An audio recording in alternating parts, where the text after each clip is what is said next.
여러분, 이 시간 우리 옆에 분들과 이렇게 한번 인사하도록 하겠습니다. 내가 교회입니다. 당신이 교회입니다. 우리가 교회입니다. 할렐루야. 아멘.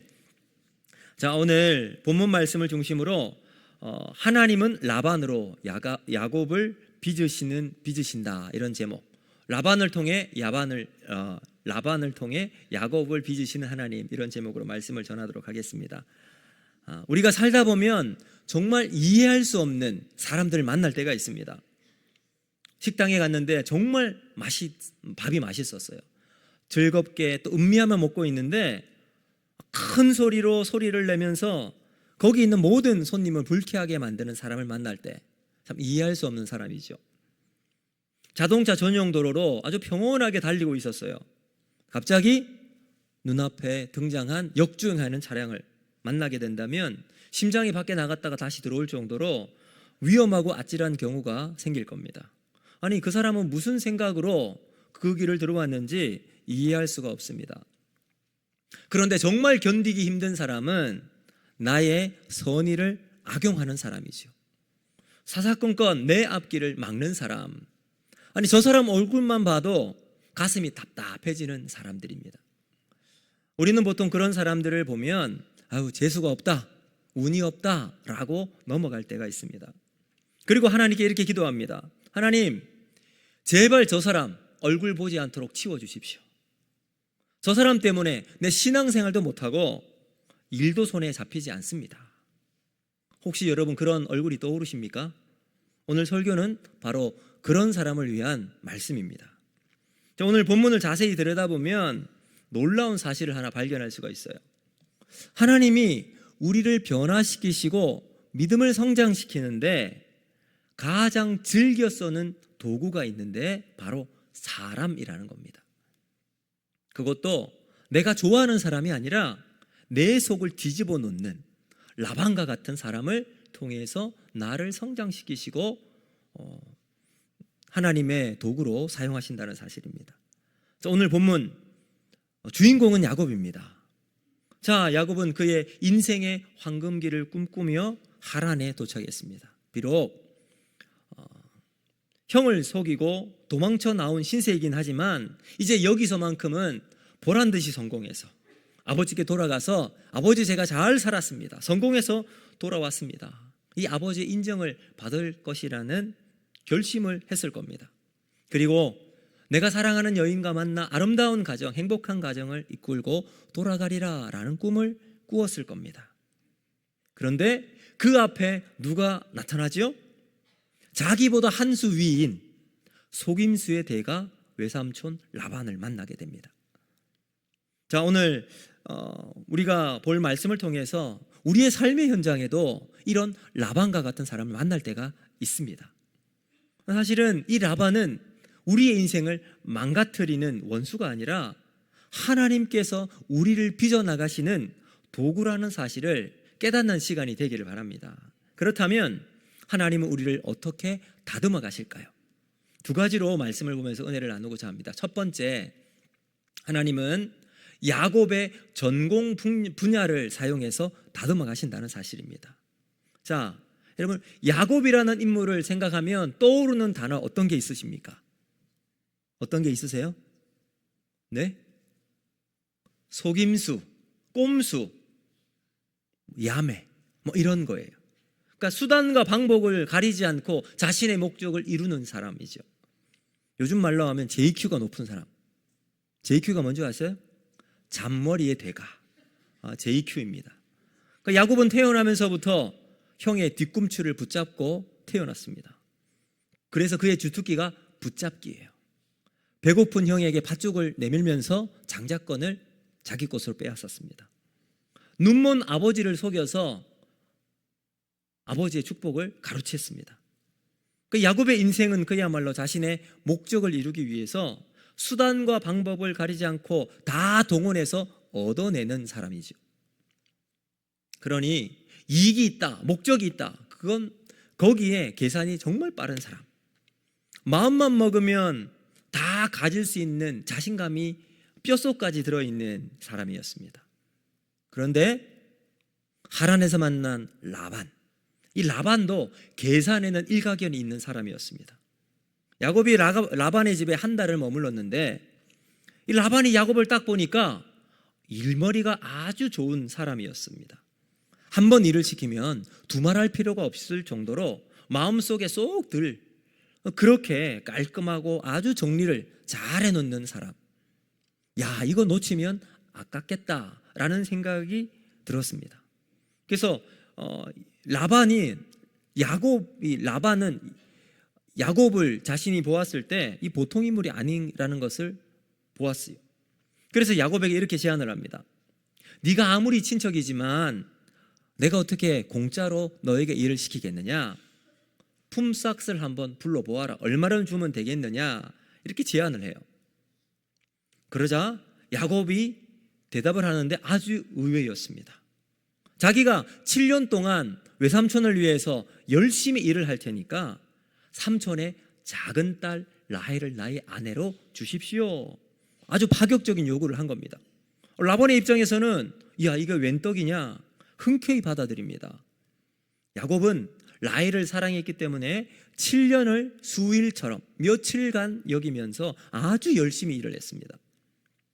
여러분, 이런 부분에서 야곱이 얼마나 로맨틱가입니까?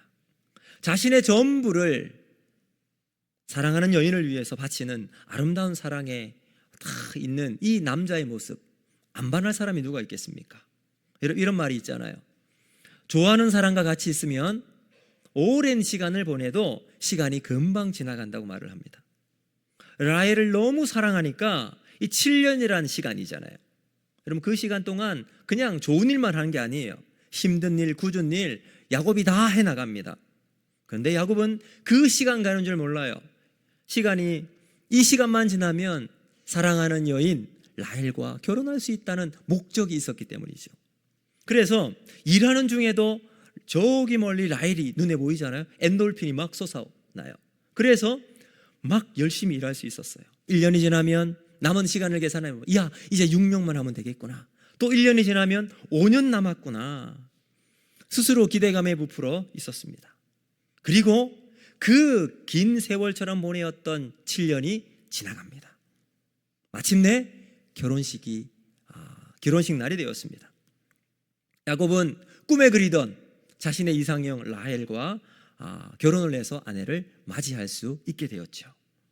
자, 여러분, 요즘 결혼식을 보면 어떻습니까? 초간단, 초간편식입니다. 30분이면 다 끝나요.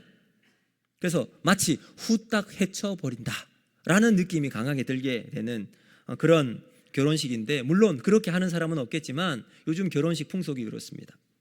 그런데 여러분, 이 당시의 결혼식은 어땠을까요? 장장 일주일 동안 결혼을 해요. 결혼식을 아주 성대하게 합니다. 여러분, 그리고 이 결혼식이 얼마나 유명한 결혼식이었겠습니까? 그 동네에서 야곱을 모르는 사람이 없었을 거예요. 이야, 자신의 아내를 얻기 위해서 7년 동안 일을 하는 여러분, 저 로맨틱가의 야곱. 무보수로 계약한 야곱을 보면서 결혼식 당일 그 주변에 있는 모든 사람들이 그 잔치에 참여합니다. 그리고 축하와 한호가 이 결혼식을 더욱더 흥을 돋구게 되었습니다. 마침내 결혼식 첫날 밤을 보내고 다음날 아침이 되었습니다. 찬란하게 쏟아지는 아침빛이 장막을 뚫고 이제 그 안에 침대를 비추었습니다. 야곱은 그렇게 사랑하는 아내 라헬의 얼굴을 보자마자 비명을 지르기 시작합니다. 그의 얼굴은 라헬이 아닌 레아였기 때문입니다. 아니, 이게 무슨 상황이 벌어진 겁니까? 야곱이 얼마나 어이가 없고 화가 났겠습니까? 여러분, 얼마 동안 기다린 결혼식이에요. 근데 신부가 바뀌게 된 거예요. 근데 여러분들 이런 생각이 들 겁니다. 아니, 왜 결혼식에 그렇게 사랑하는 라헬의 얼굴을 야곱이 못 알아볼 수가 있을까? 7년이나 기다렸던 사랑하는 라헬의 얼굴을 결혼식 날 알아보지 못한다고요. 여러분, 이것은 고대 근동의 결혼의 풍습에서 찾을 수가 있습니다. 여러분, 요즘도 중동의 여인들을 보면 이렇게 막 히잡을 쓰고 그 다음에 뭐 베일로 얼굴을 많이 가리잖아요. 당시 결혼식 날 신부의 얼굴을 가렸습니다. 제가 이제 AI에 이렇게 부탁을 했어요. 그때 결혼식 모습을 한번 그려달라 이렇게 그려주더라고요. 보이십니까? 여러분 여인의 얼굴을 눈만 탁 내어놓고 어떤 사진은 이렇게 이제 거기에 베일까지 다 가려놨어요. 더군다나 낮에는 신랑과 신부가 같이 할 수가 없었어요. 왜냐하면 신랑은 일주일 내도록 이제 찾아오는 손님들의 음식을 대접을 하고 잔치에서 먹고 마시는 거예요.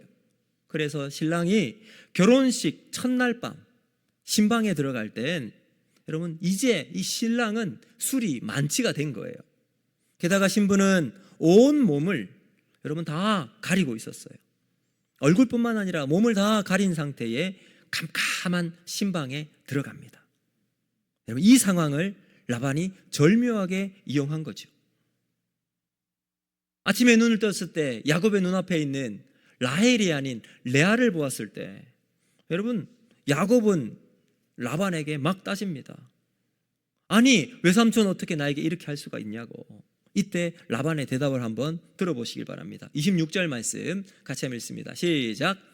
라반이 이르되 언니보다 아우를 먼저 주는 것은 우리 지방에서 하지 아니하는 바이라. 와 여러분 절묘하지 않습니까? 우리 지방에서는 동생이 먼저 결혼하는 거 있을 수 없다. 둘째가 먼저 시집을 가면요 이 첫째의 결혼 길은 99% 막히는 거예요. 그러니 라반은 레아를 먼저 시집을 보내야 했던 겁니다. 게다가 레아는 라헬보다 외모도 떨어지기 때문에 정말로 사정상 어쩔 수 없었다라고 이야기하고 있는 거죠. 그리고 만약 야곱이 라헬과 결혼이라도 하게 된다면 야곱은 라헬과 함께 거기 머물러 있겠습니까? 라반을 떠나라고 할 텐데 그러면 라반의 입장에서는 그만한 일꾼을 어디서 다시 찾을 수가 있겠습니까? 그래서 생각해낸 묘책이 신부를 바꿔치기 하는 거였습니다. 자, 그렇게 라반이 계획을 했다 할지라도 사실상 두 딸의 협조가 없으면 이 사건은 일어날 수가 없겠죠. 불가능합니다. 그래서 그만큼 이 사건은 우발적인 실수가 아니라 치밀하게 계산된 속임수였습니다. 어쩌면 아버지 라반이 라헬에게 부탁을 했을 거예요. 야, 이 결혼식 너 말고 네 언니 레아가 하자. 여러분 라헬이 그 이야기를 듣고 순수하게 동의를 했을까요? 아마 강력하게 반대를 했을 것입니다. 그래서 라반은 사정도 해보고 아니면 반협박적으로 막 위협도 했겠지만 절대로 그럴 수 없겠노라고 완강하게 거부했을 겁니다. 그럼에도 불구하고 라반은 라헬을 어디 잠깐 다른 데 보내고 레아를 거기에 보낸 겁니다. 자, 이제 레아의 입장에서는 섣불리 아버지의 제안을 받아들일 수 없는 상황이었습니다. 왜요? 야곱을 속이는 일은 양심을 속이는 거잖아요. 그리고 만약 그렇게 결혼했다고 칩시다. 행복한 결혼이 되겠습니까? 남편의 사랑을 받고 꿈꾸던 아름다운 가정, 행복한 가정을 자기가 만들어 나갈 수 있었을까요? 그런데 또 다른 한편으로 보면 7년을 야곱을 보았어요. 근데 그 야곱을 보니까 상당히 매력적인 남성이에요. 그리고 라헬을 향한 그 참 지고주순한 그 사랑을 보니 자기 마음속에도 짝사랑의 마음이 생겼을 수도 있었을 것 같아요. 그래서 아버지가 자기에게 이런 제안을 했을 때 은근히 고맙게 여기는 마음도 들기도 했을 겁니다. 어쨌든 라반의 이 치밀한 계획 가운데 결혼식에 신부가 바뀌게 되는 엄청난 사건이 진행되고 결국은 이루어지게 되었습니다. 자, 이제 여기에서 우리가 받아야 할 교훈이 있습니다. 옛말에 이런 말이 있죠. 칼로 성한 자 뭘로 망합니까? 칼로 망한다. 여러분 이 상황을 우리에게 적용을 해보면 잔꾀로 성한 자 잔꾀로 망하게 되는 거예요. 성경은 우리에게 이렇게 말합니다. 갈라디 6장 7절 우리 같이 한번 읽어볼까요? 시작. 사람이 무엇으로 심든지 그대로 거두리라. 여러분 야곱이 자기가 지금까지 걸어온 삶을 보면 무엇으로 심었어요? 잔꾀, 속임수로 자신의 인생을 심었습니다. 그 결과 지금 딱 그대로 받고 있는 거예요. 남도 아니고 7년 동안 아버지처럼 모셨던 삼촌이 자신을 속였어요. 그래서 25절에 야곱이 따지듯이 이렇게 말합니다. 우리 같이 한번 읽어볼까요? 25절 시작. 야곱이 아침에 보니 레아라 라반에게 이르되 외삼촌이 어찌하여 내가 이같이 행하셨나이까? 내가 라헬을 위하여 외삼촌을 섬기지 아니하였나이까? 외삼촌이 나를 속이심은 어찌 됨이니까? 여러분, 여기 야곱이 이렇게 말합니다. 나를 속이셨습니다. 저기에 사용했던 속이다라고 하는 단어는 히브리어로 라마예요. 라마의 뜻은 뭐냐면 여러분, 배신하다, 속이다예요. 야곱의 배신감은 세상을 등지게 만들 만큼 차가운 비수처럼 야곱의 마음을 찔렀을 겁니다. 그런데 여러분, 여기 나와 있는 저 라마, 배신하다, 속이다라는 뜻이에요. 근데 이 단어가요, 어디에 또 쓰였냐면 창세기 27장 35절 말씀에도 비슷한 단어가 쓰입니다. 우리 같이 한번 읽어보겠습니다. 시작. 이삭이 이르되 내 아우가 와서 속여 내 복을 빼앗았나이다. 아멘. 여러분, 여기에도 이삭이 이렇게 이야기를 해요. 내 아우가 와서 속여 내 복을 빼앗았도다. 여러분, 여기 속이다 라고 한 말이 미르마예요. 사실 이 미르마는 아까 보았던 라마가 변형되어 있는, 어원은 같은 말이에요. 이 미르마의 뜻은 뭐냐 하면 교활, 거짓, 배신, 속임, 이런 뜻이에요. 자, 그러니까 야곱이 지금 누구를 향해서 항의를 하고 있어요? 외삼촌 라반을 향해서 항의합니다. 당신이 나를 속였습니다. 분노하며 씩씩거리고 있어요. 그런데 이 일을 당하게 된 이유가 어디 있다고요? 자신이 예전에 속였던, 라마했던 사람이 지금 미르마로 속임을 당하고 있는 거예요. 여러분, 여기에 우리는 하나님의 오묘한 교육 방식을 보게 됩니다. 하나님은 야곱의 약한 부분이 아니라 그의 전공 분야, 남들보다 뛰어나고 탁월한 그 부분을 가지고 야곱을 다스리시고 만지시고 계시다는 겁니다. 야곱의 입장에서는 속이는 분야에 있어서 누구에게도 뒤처지지 않을 만큼 자신이 제일이라고 생각했을 수도 있었을 겁니다. 그런데 자기보다 훨씬 수완과 그 교묘함이 뛰어난 라반을 만났을 때 완패하고 말았습니다. 자, 하나님은 왜 이런 일을 야곱에게 보이셨을까요? 바로 야곱에게 자신이 모습이 어떠했는지 거울로 보여주신 겁니다. 야곱이 라반에게 왜 나를 속였습니까? 라고 소리칠 때 하늘의 음성이 자신에게 들렸을 거예요. 야곱아, 네 영에서 네 아버지 이삭이 바로 그렇게 당했단다.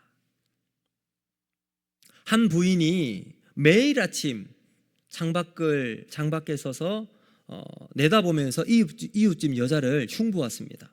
아니, 저 여자는 도대체 빨래를 어떻게 하길래 저렇게 거무죽죽하게 빨래를 할까 하에 참. 그러던 어느 날 남편이 아침에 일찍 일어나 거실에 있는 유리창을 깨끗하게 닦아 놓았습니다. 그날 아침 부인이 그 창문을 통해 또다시 이웃집을 바라보았는데 깜짝 놀라서 이렇게 말합니다. 아니, 저 여자가 정신을 차렸나 봐. 오늘을 아주 빨래를 깨끗하게 했네. 그러자 남편이 빙그레 웃으며 이렇게 말을 합니다. 여보, 바뀐 것은 저 집 빨래가 아니라 우리 집 창문이라오. 사랑하는 성도 여러분, 우리가 다른 사람에게 발견할 수 없는, 다른 사람을 통해서 참을 수 없는 분노가 있잖아요. 사실은 그것은 내 안에 더러운 유리창 때문에 그럴 수 있다는 겁니다. 내 안의 모습이 더러운 것을 우리가 발견하지 못하고 있기 때문에 저 사람의 나쁜 부분이 우리가 느끼게 되는 거예요. 야곱이 외삼촌 어떻게 나를 속일 수 있습니까? 라고 소리쳤을 때 하나님은 이 라반이라는 유리창을 통해서 야곱 자신의 그 추한 죄악의 모습을 보여주고 계시는 거죠. 라반은 야곱을 비추는 거울이었던 겁니다.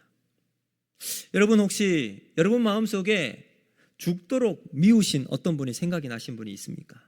그 사람을 생각하면 밥맛도 없고 밤에 잠도 주무시지 못하는 경우가 있습니까? 여러분, 그 사람을 욕하기 전 먼저 내 마음의 유리창을 보시길 바랍니다. 그 유리창을 깨끗하게 닦고 보는 우리가 되었으면 좋겠습니다. 하나님은 라반을 통해 우리가 지금껏 한 번도 직면하지 못했던 진짜 우리의 모습을 발견하게 될 것입니다. 여러분, 거울을 깨트린다고 내 얼굴에 묻은 오물이 지워지진 않습니다.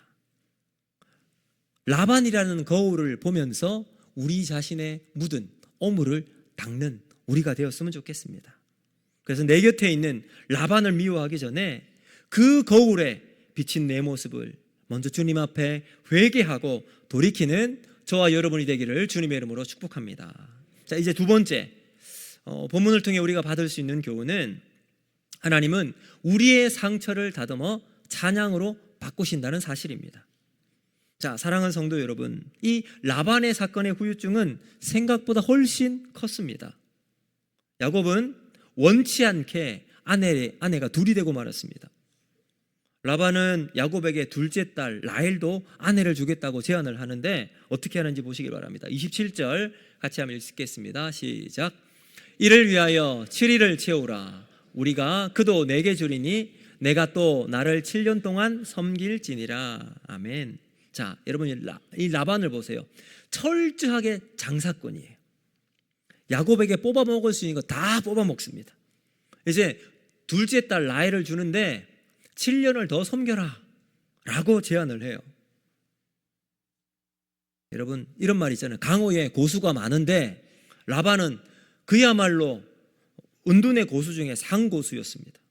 세상은 넓고 사기꾼은 많다고 하는데 바로 그 사기꾼이 라반이에요. 야곱은 라헬을 사랑했기 때문에 어쩔 수 없이 외삼촌 라반의 제안을 받아들일 수밖에 없었습니다. 자, 그러므로 사랑하는 성도 여러분, 다른 사람에게 상처를 주지 마시길 바랍니다. 상대방이 눈물을 흘리면 우리 눈에는 피눈물이 흐른다는 거예요. 여러분, 그래서 우리 옆 사람에게 이렇게 한번 고백합시다. 그러지 맙시다. 여러분, 상처 주지 말고 여러분 서로 용서하고 사랑하는 우리가 되었으면 좋겠습니다. 자, 그리고 이제 라반은 레아와 라헬 각 한 명씩의 여종을 주어요. 그 여종들도 나중에 아내가 되는데 이제 합해서 아내가 몇 명이 돼요? 4명이 되는 거예요. 한 사람의 아내와 살아가는 것도 쉽지 않은데 저는 행복합니다. 근데 4명의 아내가 있어요. 여러분, 야곱의 가정이 얼마나 복잡하고 마음이 막 힘들겠습니까? 자, 이제 레아를 한번 살펴보기를 원합니다. 레아는 동생 라헬을 함께 살아가면서 항상 열등감에 살았습니다. 야곱이 오기 전부터 두 사람의 길을 가다가 남자들이 환호를 해요. 누구 때문에? 라헬 때문에. 라헬의 그 아름답고 눈부신 외모에 문 남성들이 막 환호를 질러요.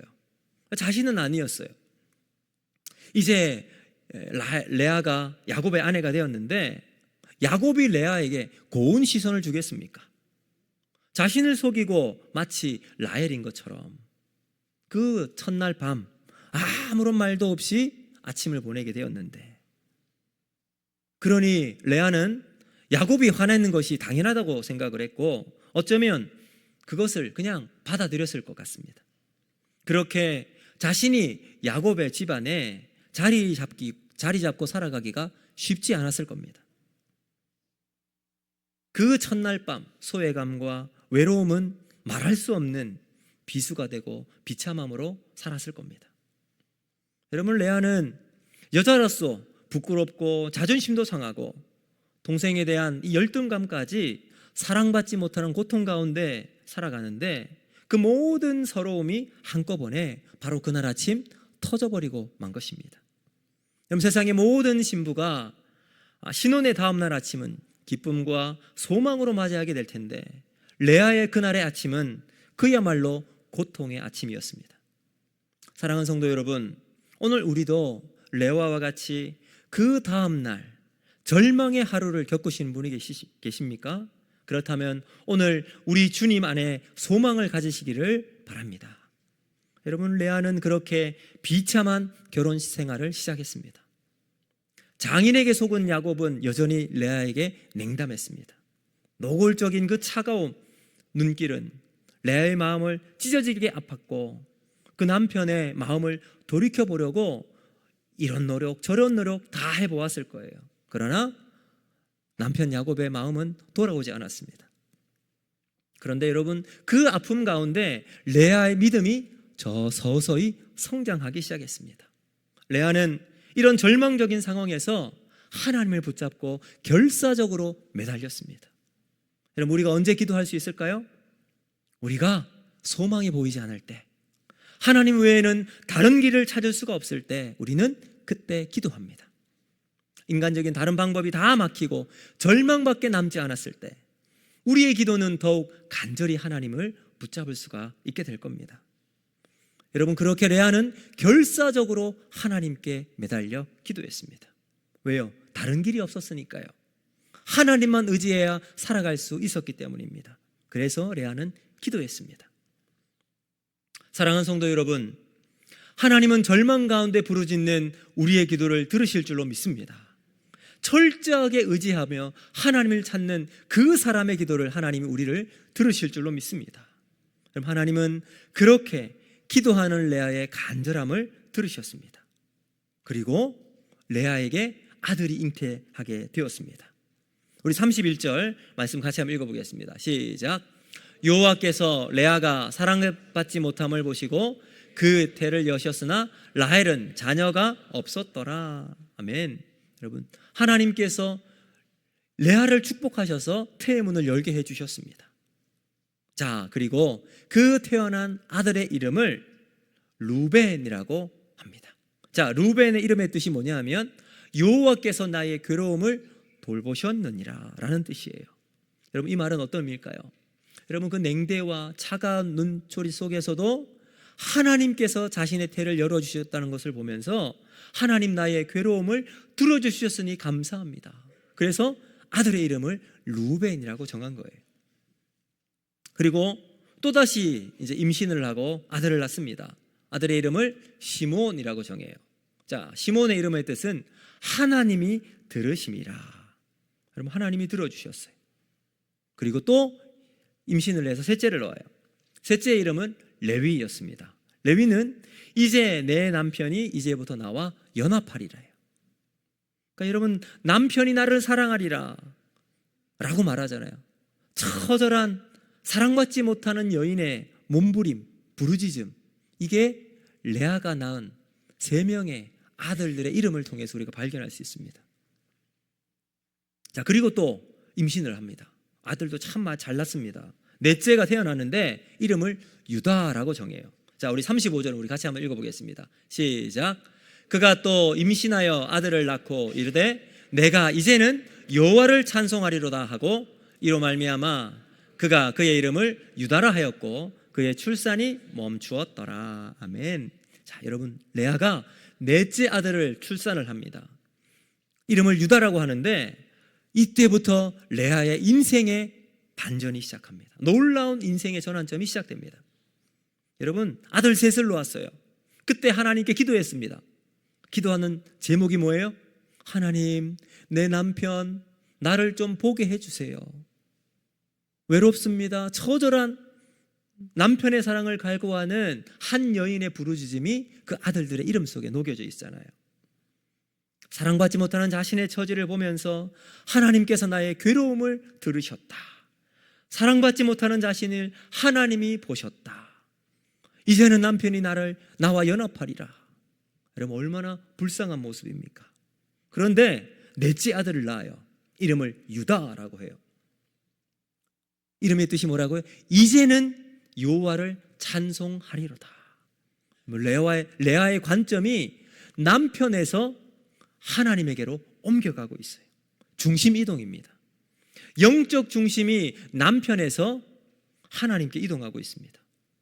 남편을 바라보았던 레아가 어느새 하나님만이 나의 인생의 중심임을 고백하고 있는 거예요. 여러분, 레아는 남편의 사랑을 바라보는 것이 얼마나 허무한 것인지 깨달은 여러분, 레아의 모습 아니겠습니까? 이제부터 레아는 남편에서 하나님만 찬양하는 인생으로 바뀌게 됩니다. 여러분, 이것은 위대한 결단이요 신앙의 아름다운 선택입니다. 내가 붙잡고 있던 건 내려놓고 하나님을 붙잡는 사람으로 바뀌게 된 것입니다. 사랑하는 성도 여러분, 우리도 레아와처럼 세상 붙들고 세상을 의지하고 살았던 그 모든 것을 내려놓는 저와 여러분이 되었으면 좋겠습니다. 그래서 이제는 나의 신앙의 고백이 주님이 나의 유일한 소망입니다. 이 믿음의 고백으로 살아가기를 주님의 이름으로 축복합니다. 나의 시선을 내가 붙잡는 사람이 아니라, 물질이 아니라, 세상이 아니라 하나님께, 주님께 고정하는 우리 모두가 되기를 주님의 이름으로 축복합니다. 여러분, 사도 바울도 똑같은 고백을 해요. 표대를 향해서 그리스도 예수께서 주신 믿음의 사명을 향해서 길을 달려가는 인생이 되었습니다. 여러분, 우리도 그런 인생 되기를 주님의 이름으로 축복합니다. 여러분, 세계적인 명성을 가진 한 성악가가 큰 무대에서 이제 연주회를 했습니다. 여러분, 관객은 꽉 들어차 있었어요. 이제 그 연주회가 모두 마치자 그 자리에 앉아있던 관객들이 큰 환호와 박수로 그 이제 성악가에게 막 박수를 쳤습니다. 그런데 여러분, 이 성악가는 그 환호하는 소리에 그렇게 크게 기뻐하는 것처럼 보이지 않았어요. 누군가가 이렇게 묻습니다. 아니, 이렇게 많은 사람들이 환호와 뜨거운 박수를 보내주는데 왜 기뻐하지 않는 것처럼 보이나요? 그래서 이 성악가가 이렇게 대답을 했다고 합니다. 관객의 박수도 나에게는 참 중요하지만 저기 2층 구석에 앉아 계신 저의 스승님의 고개 한번 끄덕거림이 나에게는 너무나도 중요합니다. 그분의 한 번의 끄덕임이 수만 명의 박수보다 제게는 더 큰 힘이 됩니다 라고 이야기를 했답니다. 여러분, 시선이에요. 어디를 향해 바라볼 것인가? 여러분, 레아 인생이 바로 이랬습니다. 수많은 자녀를 낳아도 남편이라는 관객의 박수에 목이 말라 있었던 레아였습니다. 근데 그 박수를 받지 못하니 그의 인생은 늘 지옥이었습니다. 그러다가 넷째 유다를 놓고 난 다음 그녀의 인생에 역전이 일어납니다. 내가 이제는 여호와를 찬송하리로다. 남편 야곱의 박수가 아닌 하나님의 끄덕임만 의지하게 된다라는 말이죠. 사랑하는 성도 여러분, 사람의 인정에 목을 매면 평생 사람의 시선에 종로하며 살아가야 할 것입니다. 그러나 우리의 시선을 하나님께 고정하면 야곱이 나를 외면해도 우리는 하나님을 찬양하는 인생이 되게 될 줄로 믿습니다. 여러분, 그것이 우리 그리스도인의 인격이요 품격이 될 것입니다. 이제 말씀을 맺도록 하겠습니다. 위대한 조각가 미켈란젤로가 거대한 대리석 덩어리를 가지고 정으로 하나씩 깎고 있었습니다.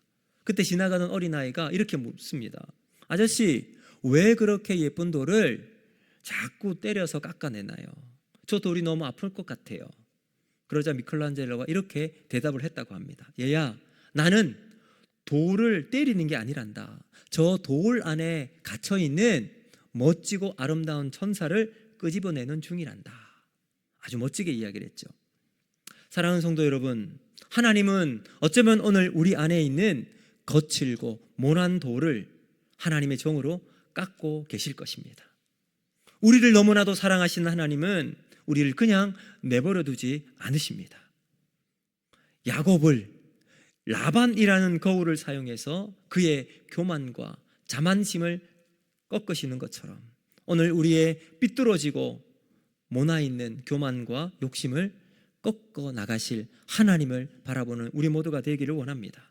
그래서 하나님은 그 모나있는 부분을 통해 하나님 앞에서 믿음으로 살아나가는 아름답고 멋진 인생을 살아가시기를 바랍니다. 그리고 하나님은 레아를 보물처럼 여기셨기에 그녀의 중심을 남편에게서 하나님에게 옮기게 하셨습니다. 여러분, 어쩌면 여러분 곁에 있는 라반 때문에 너무 괴로워하지 않으셨으면 좋겠습니다. 어쩌면 우리의 상황이 바뀌지 않은 이유는 아직 내가 바뀌지 않았기 때문일 것입니다. 여러분, 우리의 삶의 기적은 라반이 사라지게 되는 것이 아닙니다. 라반 앞에서도 내가 하나님을 찬송하는 고백이 진짜 믿음과 신앙의 기적이 될 것입니다. 이 놀라운 은혜로 이번 한 주간 동안 살아내는 우리 모든 성도들과 우리 교회가 되기를 주님의 이름으로 축복합니다. 여러분, 이 말씀을 기억하며